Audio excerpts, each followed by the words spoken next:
సంక్రాంతికి ఏవో సినిమాలు రైట్ వస్తాయి.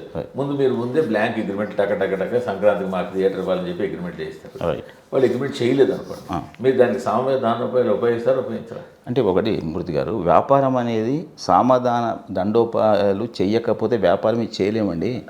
ఇప్పుడు మేము కూర్చున్నది సింహం స్వారీ లాంటిది. మేము కూర్చొని బాబుదా అయ్యాదా అని చెబితే మా కింద నీళ్ళు వచ్చేస్తాయి, మేము ఉండలేము ఇక్కడ ఇండస్ట్రీ. దిస్ ఈజ్ ఫైనాన్షియల్ వ్యాపారం, డబ్బుతో వ్యాపారం చేస్తున్నాం. డబ్బుతో వ్యాపారం చేసేటప్పుడు కొంచెం కట్టసి, కొంచెం ఒక రెస్పెక్టు, మర్యాద, ఒక రిలేషన్షిప్ ఇంతవరకే మనం మెయింటైన్ చేయగలుగుతాం. కానీ అంతకు మించి చేస్తే ఇక్కడ ఉండము అని చెప్పేంత త్యాగాలు చేసేటంత గొప్పలు మనం కాదండి. ఇక్కడ వ్యాపారం చేస్తున్నాం, దిస్ ఈజ్ బిజినెస్. సినిమా వ్యాపారం అనేది ఎంత రిస్క్ అనేది అందరికీ తెలుసు. నువ్వు మామూలు వ్యాపారం అనుకోండి, నువ్వు ఎందుకు కొట్టి చంపుతున్నావు, నువ్వు వాళ్ళని ఎందుకు కొడుతున్నావు అడిగితే తప్పులేదు. ఇక్కడ నా పరిస్థితి ఏందో, ఇయ్యాలో ఉన్న పరిస్థితి నాకు రేపేముంటుందో నాకు తెలియదు కదా. ఇవాళ ఒక సినిమా సూపర్ డూపర్ హిట్ అవుతుంది. ఇప్పుడు ఎందుకు ఎగ్జాంపుల్ సంక్రాంతికి వస్తున్నాం, గేమ్ చేంజర్తో మా బతుకైపోయింది అనుకున్నాం. సంక్రాంతికి వస్తున్న నుంచి ఊప్స్ వచ్చినాయి కదా, 4 డేస్లోనే కదా జీవితం మారింది. అదే లేదనుకోండి మా పరిస్థితి ఏముంటుంది చెప్పండి.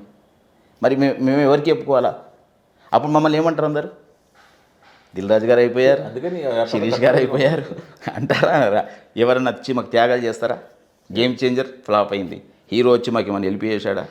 డైరెక్టర్ వచ్చి మాకు ఏమైనా హెల్ప్ చేశాడా? కనీసం ఒక కట్టసి కన్నా ఎలా ఉన్నారు మీరు ఏంటి అని కూడా ఎవరు అడగల. అదేంటి రామ్ చరణ్ ఫోన్ చేసి అడుగుతారు? ఎవ్వరూ అడగల. ఎవరి మీద మనం బ్లేమ్ చేయట్లేదు. సినిమా మనకి ఇష్టం ఉండి తీసుకున్నాం, పోగొట్టుకున్నాం అలా అని చెప్పి వాళ్ళు ఇలా చేయలేదు. అంటే నేను ఎందుకు చెప్తున్నా అంటే ఈ ఇండస్ట్రీలో అడగాం ఆ స్టేజ్కి ఇంకా దిగజారిపోలే ఎస్విసి. ఎవరిని ఈ రోజు వరకు అడగలేదు, అడగం. పోతే మాదే పోయింది, వస్తే మాదే వచ్చింది. మేము మళ్ళీ మా డిస్ట్రిబ్యూటర్లు మేమే సేవ్ చేసుకున్నాం. సినిమా చేయమని కూడా అడగ. సినిమా బిజినెస్ వేరండి, ఆయన చేయొచ్చు చేయకపోవచ్చు. ఇప్పుడు మనం ఒక కథ తీసుకొని పోయాం, నచ్చితే చేస్తాడు, నచ్చకపోతే చేయడు. పట్టుకెళ్ళారు కదా, ఇంకా ఇప్పటికైతే ఏం పోలేదు. ఆ రిలేషన్ అయితే కోల్పోలేదు ఆయనతోని. ఈ సినిమా పోయింది కదా, ఇక నువ్వు కట్టు నేను కట్టు అనే స్టేజ్కి అయితే లేకుండా ఒక మర్యాదగా ఫోను ఏదన్నా అవసరం ఉంటే పోతే పని జరుగుద్ది అనేది అవుతుంది. మీరు అలా ఉన్నారు కాబట్టి ఆయన కూడా అంతే అంటున్నా, ఆబ్లిగేషన్ ఉంటుంది కదా లోపల 100%. పైకి చెప్పినా చెప్పకపోయినా ఇప్పుడు చూస్తున్నారు ఈ మధ్యకాలంలో ఒక సినిమా ఫ్లాప్ అయితే ఎంత అల్లర్లు చేస్తున్నారు. అంత పెద్ద సినిమా ఫ్లాప్ అయినా మేము ఎవ్వరి మీద కూడా ఇంత బ్లేమ్ చేయలేదు. ఎందుకంటే మా ఇష్టం ఉన్నట్టు తీసుకున్నాం, మనం పోగొట్టుకున్నాం, ఎవరిని అనడానికి లేదు. ఎంత పోయింది సార్ అందులో? చాలా పోయింది. ఇప్పుడు ఆ ఫిగర్లు చెప్పుకుంటే బాగోదు.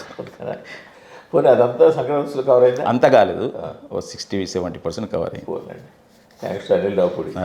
అదే అందుకని చెప్పాను కదా, ఆయన లేనిది ఇలా ఎస్విసి లేదు అంటే లేకుండా. అంతే, ఆయనైనా మా కంపెనీ నిలబెట్టిండని నేను నమ్ముతా.